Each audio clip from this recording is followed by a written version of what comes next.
This call is now being recorded.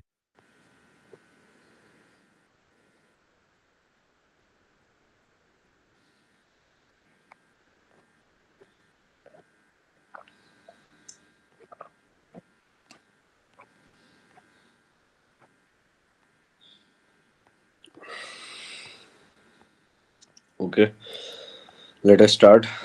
So, the first question for body fluids and circulation is adult human RBCs are enucleate. Enucleate matlab presence of no nucleus. Now, which of the following statement is our most appropriate for explanation? They do not need to reproduce, इसलिए वो enucleate रहते हैं. They are somatic cells. They do not metabolize, or all their internal space is available for oxygen transport. अब हमें पता है कि RBCs के अंदर एक भी सेल ऑर्गेनल्स नहीं है, राइट, ना ही माइटोकॉन्ड्रिया, कुछ भी नहीं है.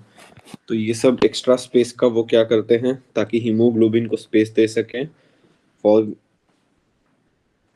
Respiration purpose. तो इसमें आंसर क्या आ जाएगा?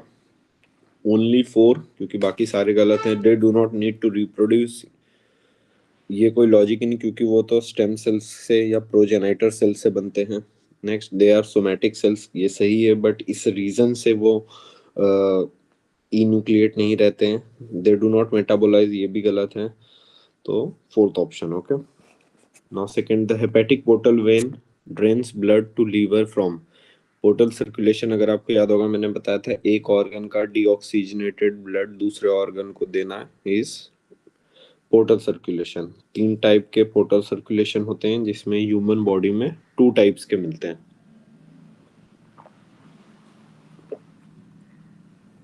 वो 2 टाइप में से एक था हेपेटिक और दूसरा है हाइपोफाइशियल या पिट्यूटरी पोर्टल सिस्टम. तो हेपेटिक पोर्टल सिस्टम का बेसिक रीजन क्यों था कि हेपेटिक पोर्टल सिस्टम का फंक्शन ये था कि इंटेस्टाइन से रीअब्सॉर्ब फूड में से ग्लूकोज जो था उसको कहाँ पे भेजने का? लीवर का.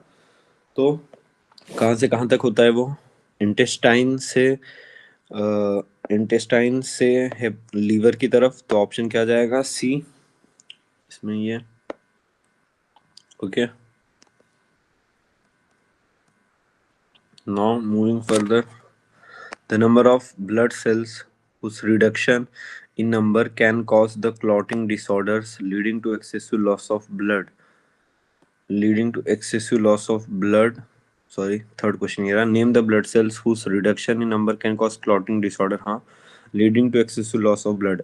ऐसा कौन सा सेल है जिसकी वजह से ब्लड लॉस होने की वजह से क्लॉटिंग डिसऑर्डर हो सकता है?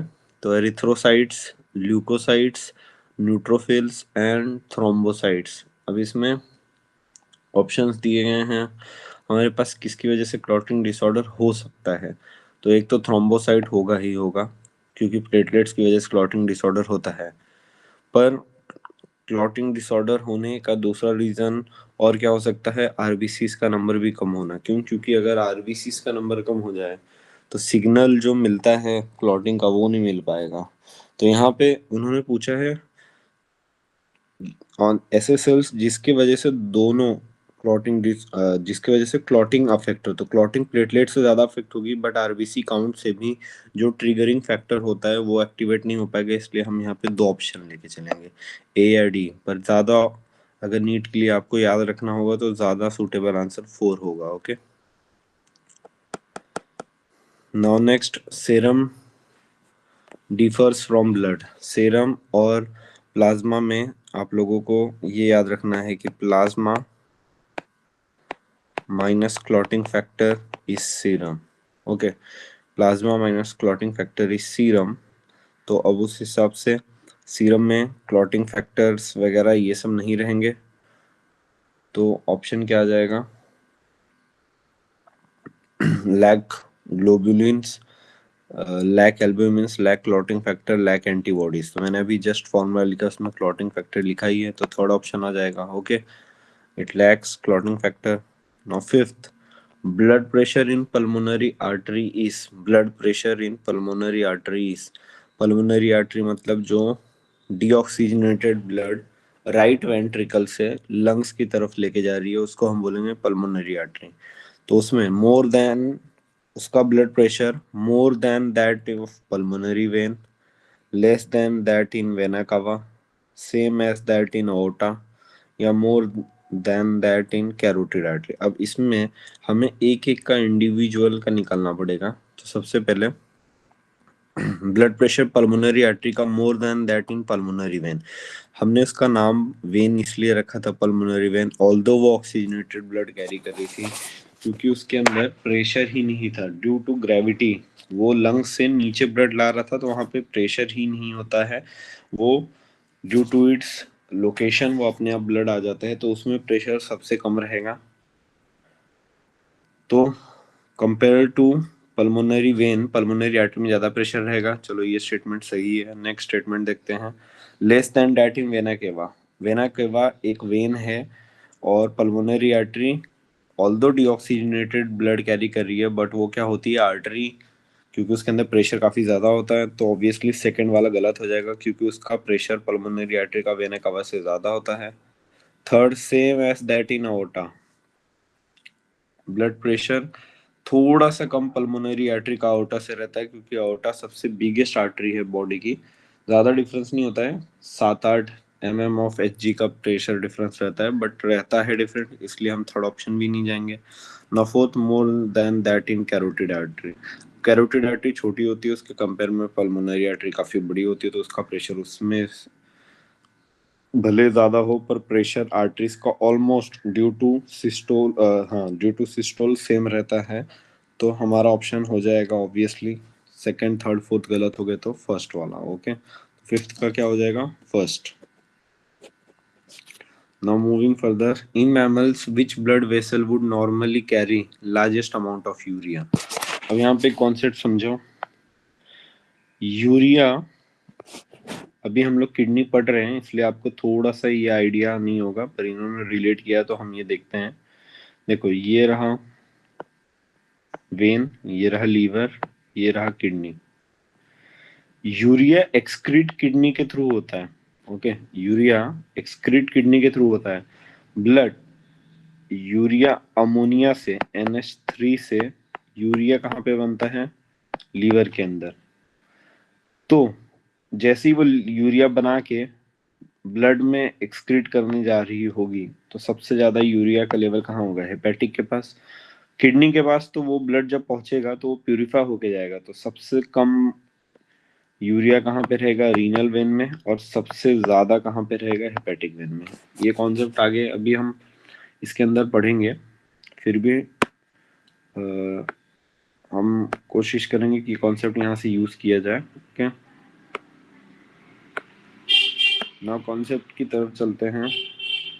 तो इस हिसाब से सबसे ज्यादा यूरिया कहाँ पे होगा? ऑब्वियसली रीनल वेन के अंदर। तो इसका ऑप्शन क्या हो जाएगा? थर्ड। सी का क्या हो जाएगा? Third. No. Fourth, which one of the following animal has two separate circulatory pathway. ऐसा कौन सा ऑर्गेनिज्म है जिसमें दो अलग अलग सर्कुलेशन के पाथवेज हैं? तो वेल, शार्क, फ्रॉग, लिजार्ड। यहाँ पे दो सर्कुलेशन पाथवे मतलब डबल सर्कुलेशन की बात हो रही है। डबल सर्कुलेशन क्या होता है? एक साइड डीऑक्सीजनेटेड ब्लड आना, एक साइड ऑक्सीजनेटेड ब्लड आना। और ये डबल सर्कुलेटरी पाथवे मैमल्स में मिलता है, बर्ड्स में मिलता है, और थोड़े बहुत रेप्टाइल्स जैसे क्रोकोडाइल और एलिगेटर में मिलता है।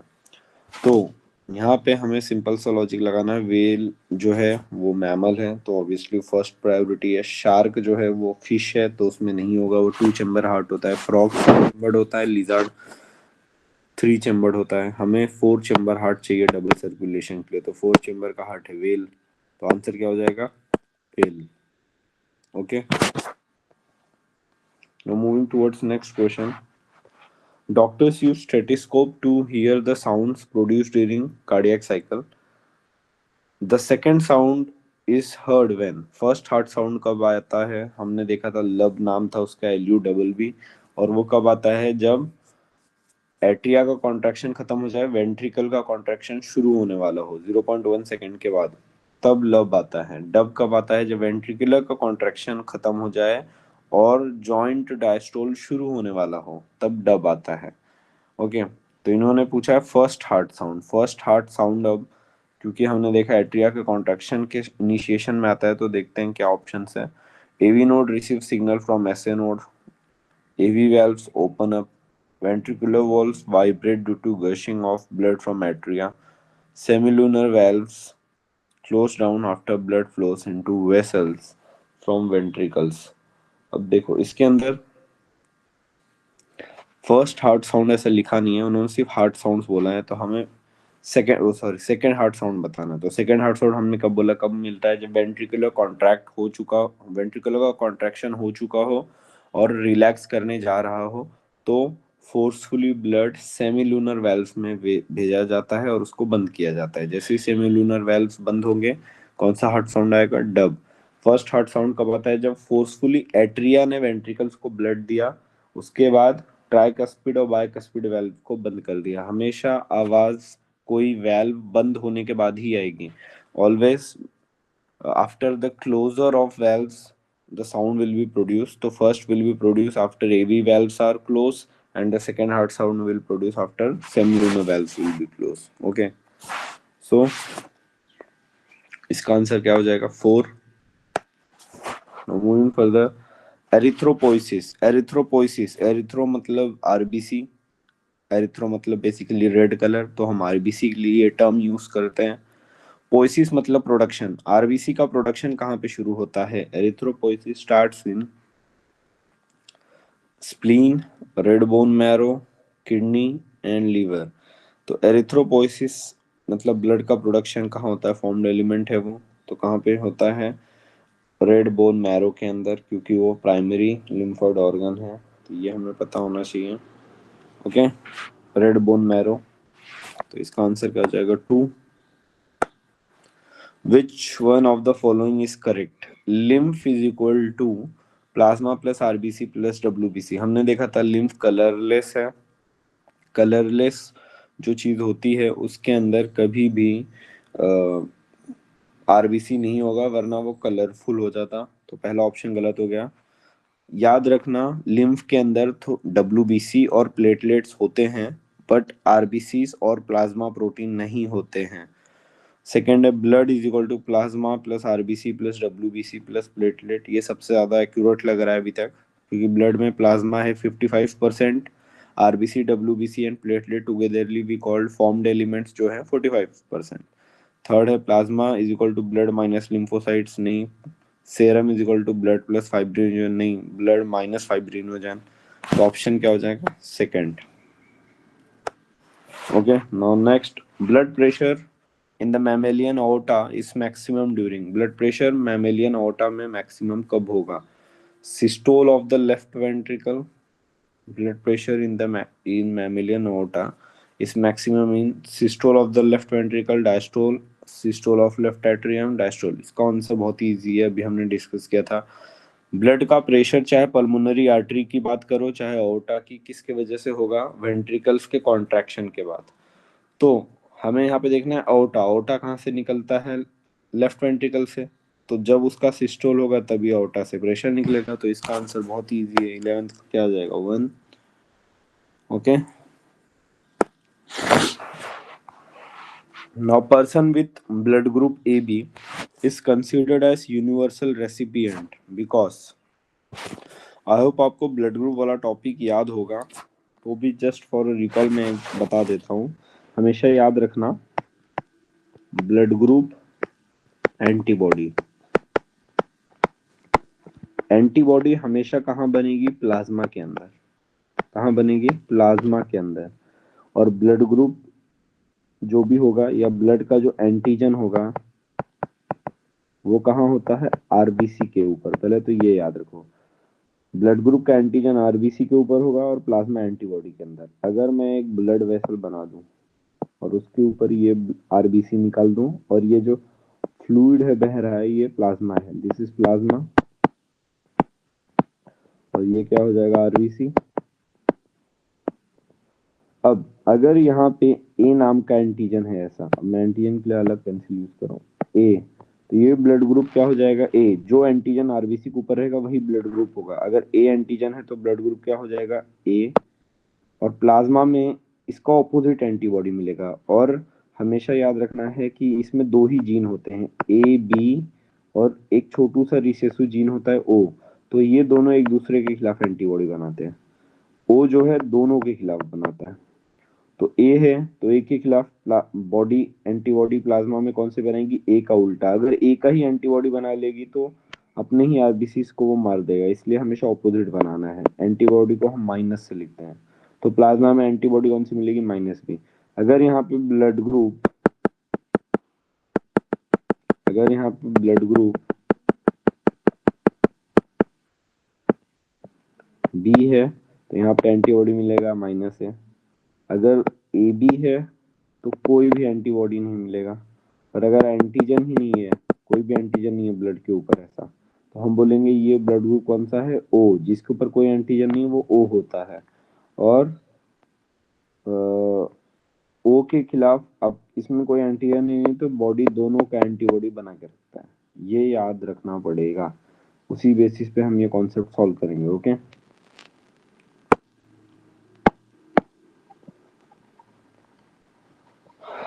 तो शुरू करते हैं।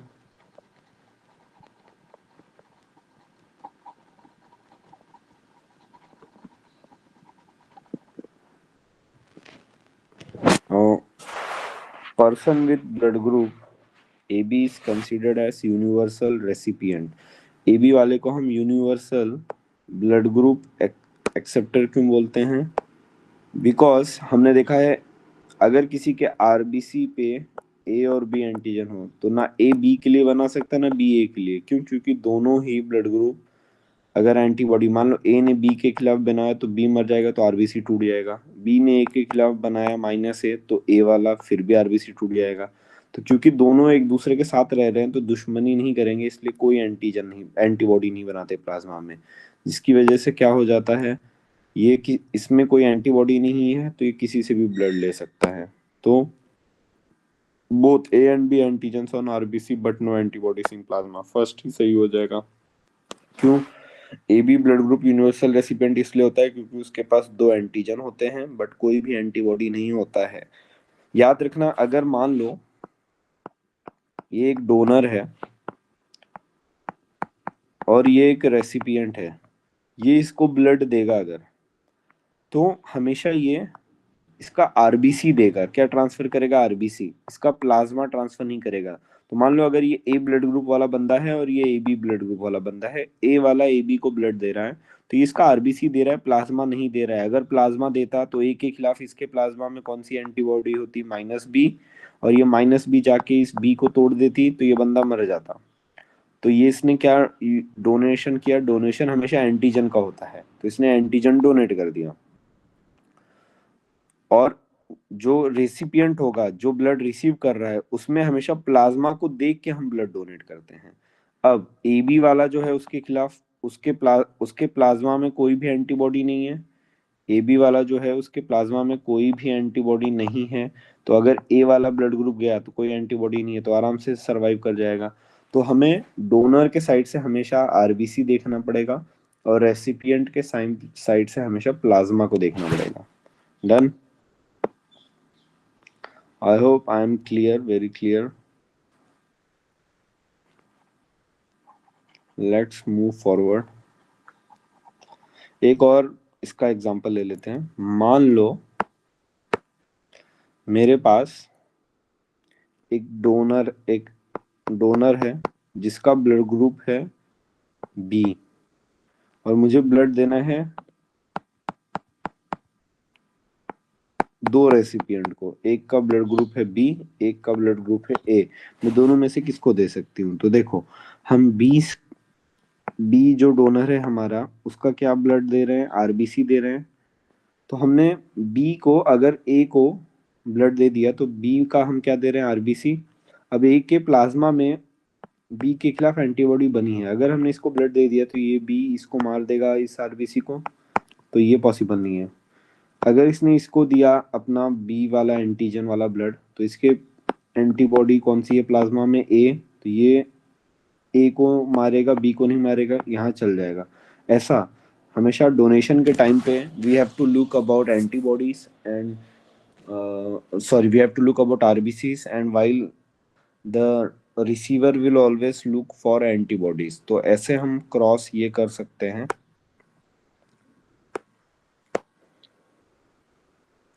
फर्स्ट का 12th का आंसर हो जाएगा first.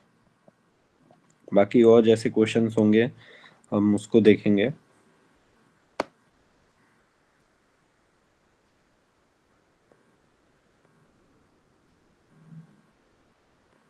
Now how do parasympathetic neural signals affect the working of heart? हमने देखा था सिंपैथेटिक एक्शन हार्ट को स्टिमुलेट करता है। दो चीजें स्टिमुलेट करती हैं पैरासिम्पैथेटिक की, एक कार्डियक सेंटर ऑफ ब्रेन और दूसरा एड्रीनल मेडुलरी हार्मोन जैसे एड्रेनालिन, नॉन एड्रेनालिन। दोनों सिंपैथेटिक एक्शन में क्या शो करते हैं? Heart rate, blood pressure and blood volume बढ़ा देते हैं।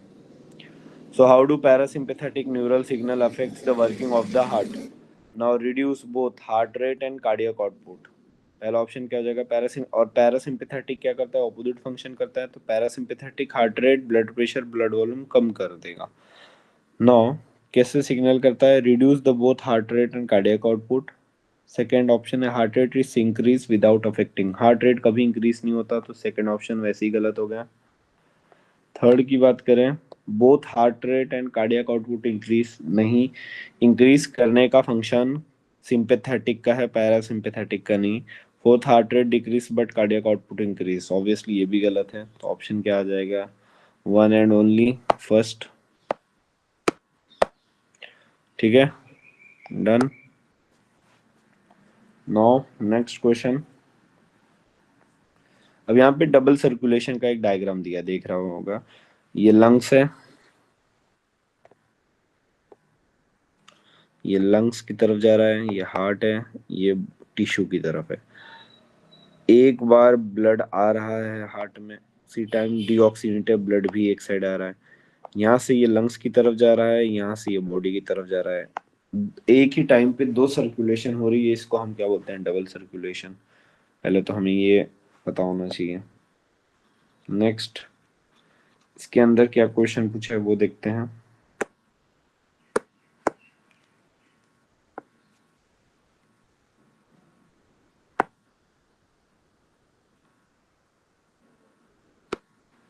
क्वेश्चन पूछा है, the given figure shows systematic plan of blood circulation in humans with level A to D, identify the level. हमें ए डी सी बी बताना है। ए तो क्या हो जाएगा? Pulmonary vein. डी क्या हो जाएगा? Pulmonary artery. और बी हो जाएगा सिस्टमिक आर्टरी, क्योंकि अओर्टा बोल सकते हो। और सी हो जाएगा वेना कवा। तो ऑप्शन के हिसाब से देखो, पहला सी वेना कवा, ठीक है, C vena cava takes blood from body parts to right auricle. Right auricle ये भी सही है। पार्शियल प्रेशर CO2 हमने ब्रीदिंग में देखा था, CO2 का हमेशा 45 होता है। फर्स्ट स्टेटमेंट सही है। सेकंड डी डॉर्सल ओटा, ठीक है। Takes blood from heart to body parts, ये भी सही है। पार्शियल प्रेशर 95 ये भी सही है। तो इन्होंने, पहले देखते हैं क्वेश्चन में इनकरेक्ट पूछा है या इनकरेक्ट, क्योंकि दो स्टेटमेंट करेक्ट हो चुके हैं।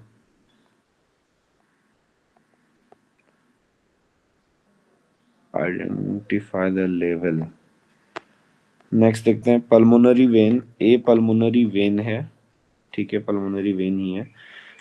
टेक्स इम्प्योर ब्लड, इम्प्योर नहीं प्योर ब्लड लेके जाता है, तो थर्ड वाला तो गलत हो ही गया। Next, pulmonary artery takes blood from heart to lungs, partial pressure 90 mm of Hg। 90 mm नहीं होता, भले ही वो पल्मोनरी आर्टरी है, उसका प्रेशर कितना होता है? लेके वो डिऑक्सीनेटेड ब्लड जा रही है, तो उसकी वजह से प्रेशर रहेगा 45 mm ऑफ Hg। कभी भी डिऑक्सीनेटेड ब्लड जहां से जाएगा वेन से, उसका पार्शियल प्रेशर कार्बन डाइऑक्साइड का 45 के ऊपर नहीं जाता, और ऑक्सीजन का वेन्स में 40 रहता है, जबकि CO2 का आर्टरी में 40 रहता है पार्शियल प्रेशर। एंड ऑक्सीजन का वेरी करता है, एल्वियोला में 104, आर्टरी में 95। ये सब breathing and exchange of gases में लिखा हुआ है। तो इसमें से अब पहले दो में हम देखते हैं। D dorsal aorta takes blood from heart to body parts, यहाँ पे डोर्सल नहीं सिर्फ ओटा आना चाहिए, इसलिए ये वाला स्टेटमेंट गलत हो गया, तो ऑप्शन क्या जाएगा, first. Okay, now moving towards next question. The diagram given here is a standard ECG, ECG का डायग्राम है of a normal person। इसमें P वेव बताना है, हमें पता है P वेव क्या बताता है, AC एट्रियल का कॉन्ट्रैक्शन या सिस्टोल या डिपोलराइजेशन। तो देखते हैं क्या क्वेश्चन पूछा है इन्होंने, beginning of systole, end of systole, contraction of both the atria,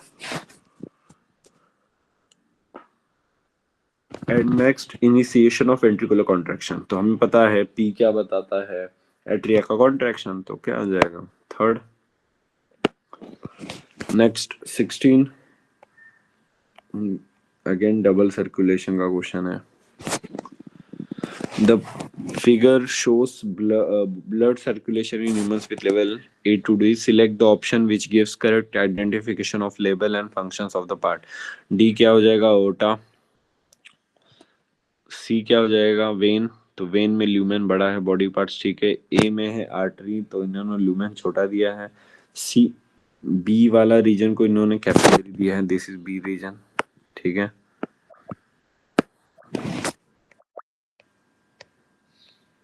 now B capillary thin without muscular layer and wall and two cell layers thick.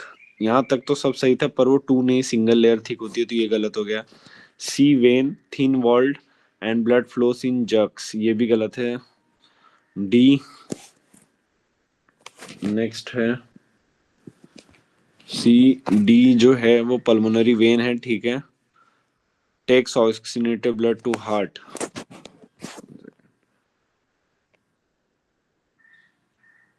D जो है पल्मोनरी वेन है, सही है, एकदम सही पल्मोनरी वेन है, थर्ड ही option सही हो जाएगा।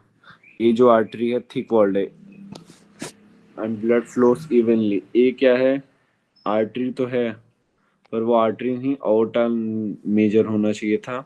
Thick walled and blood flows evenly, evenly pressure से फ्लो करता है, ओके, तो इसलिए वो गलत हो गया। Now next 17, the figure shows human blood cells identify. अब इसके अंदर आप अगर स्ट्रक्चर देखेंगे तो इसमें न्यूक्लियस जो है वो हेडफोन जैसा दिख रहा है, ऐसा, ये देखो, ये रहा, नहीं पॉली फॉर्म में दिख रहा है।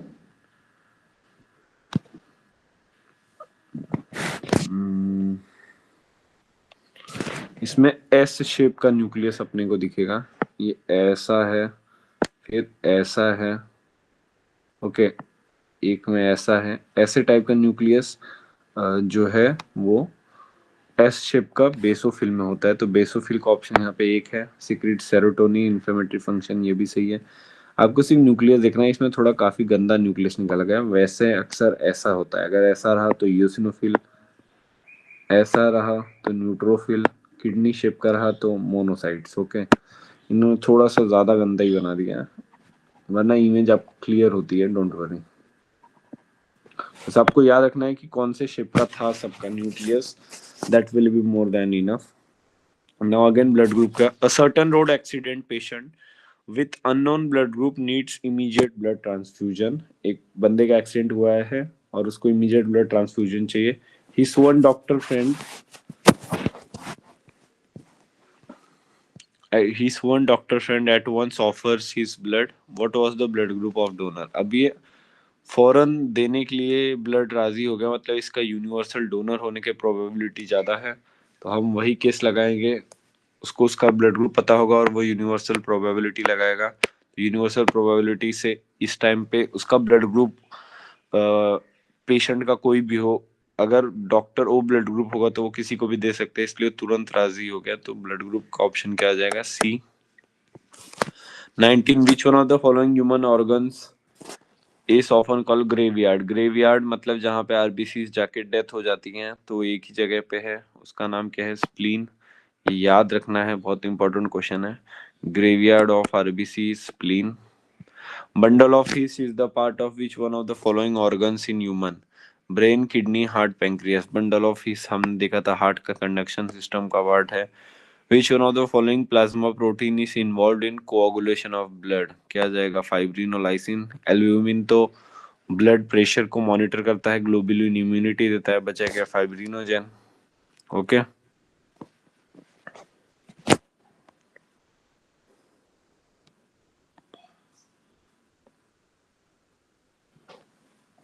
now let's talk about further. Arteries are best defined as blood vessels which arteries का मेन फंक्शन क्या होता है?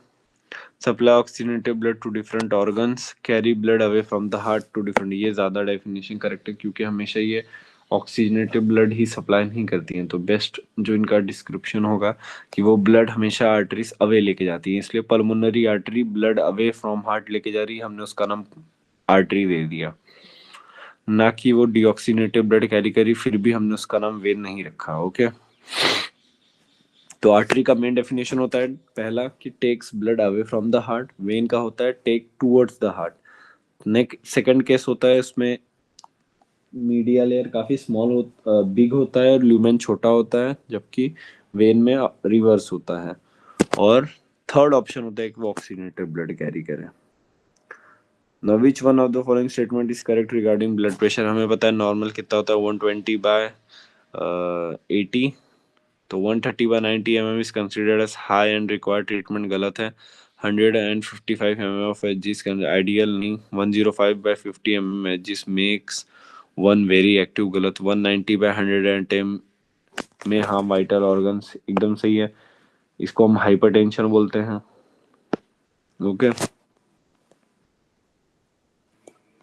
ये वाला क्वेश्चन देखते हैं 28। Fastest distribution of some injectable material medicine and with no risk of any kind of is achieve by injecting it. हम कहाँ पे इंजेक्ट करने से सबसे सेफली कोई भी चीज को ट्रांसफर कर सकते हैं, ऐसा क्वेश्चन उन्होंने पूछा है। तो फास्ट भी करना है, अगर फास्ट का को नहीं करना होता तो मसल सबसे सेफ है, बट हमें फास्टेस्ट डिस्ट्रीब्यूशन चाहिए। तो आर्टरीज में तो नहीं कर सकते, वहाँ प्रेशर बहुत ज्यादा है, अगर हमने इंजेक्शन डाला तो ब्लड बाहर आ जाएगा बहुत जोर से, तो we can't do that. Lymph vessels काफी स्लो होते हैं क्योंकि उनकी मूवमेंट बहुत स्लो होती है, तो बचा ऑप्शन में हमारे पास क्या वेन्स। तो सबसे फास्टेस्ट मोड होती है वेन। अगर फास्टेस्ट ना पूछा हो तो मसल्स, क्योंकि उसमें देयर इज लीस्ट चांस कि पेशेंट को कोई दिक्कत हो। एक आखिरी क्वेश्चन ईसीजी का करते हैं, फिर we'll stop. Given below is an ECG of a normal human, which one of its component is correctly interpreted? देखो P वेव क्या बताता है AC, QRS क्या बताता है VC, और T वेव का एंड बताता है वेंट्रिकुलर रिलैक्सेशन शुरू हो गया। Now complex QRS is one complete pulse। QRS जो है वो one complete pulse है, ये भी सही है। QRS को ही हम RR इंटरवल बोल सकते हैं, तो QRS पूरा एक इम्पल्स है, ये सही है। Peak T initiation of total cardiac contraction नहीं, रिलैक्सेशन होता है। Peak P and peak R together systolic and diastolic pressure गलत है, डायस्टोलिक यहाँ से शुरू होता है टी से, ये दोनों कॉन्ट्रैक्शन के प्रेशर हैं। Peak P initiation of left atrial contraction, दोनों एट्रिया का कॉन्ट्रैक्शन होता है, तो ऑप्शन क्या बचेगा अपने पास, एक ही, कौन सा, फर्स्ट वाला। क्यू आर एस एक पूरी की पूरी कॉम्प्लेक्स जो है वो एक कॉम्प्लेक्स या वन कंप्लीट पल्स है, तो चाहे आर आर इंटरवल बोले या क्यू आर एस, ये वन कंप्लीट इम्पल्स होता है। Okay, done. So it's done for today. Will just last question, ये इंपॉर्टेंट। द हीमोग्लोबिन कंटेंट पर 100 ml ऑफ ब्लड इज कितना होता है, हमेशा याद रखना 12 to 16। ये बहुत इंपॉर्टेंट क्वेश्चन है। 12 to 16 ग्राम पर डेसीलीटर, ठीक है। हर 100 ml पे 12 से 16 ग्राम होता है, ये याद रखना है। हमने इसके कुछ क्वेश्चन भी सॉल्व किए थे कि इतना ग्राम होता है, एवरेज इतना लेते हैं। इस हिसाब से एक हीमोग्लोबिन 1.34 ऑक्सीजन मॉलिक्यूल कैरी करता है, और हर 100 ml 20 ml का ऑक्सीजनेटेड ब्लड कैरी करता है। हमने ऐसे क्वेश्चंस भी देखे थे, आप एक बार एनसीईआरटी और नोट्स को दोबारा देख लेना, ठीक है। Okay, thank you. I hope एक बार आप घर पे जाके इसको रिवाइव करके चैप्टर को देखेंगे। Till the next time, thank you students.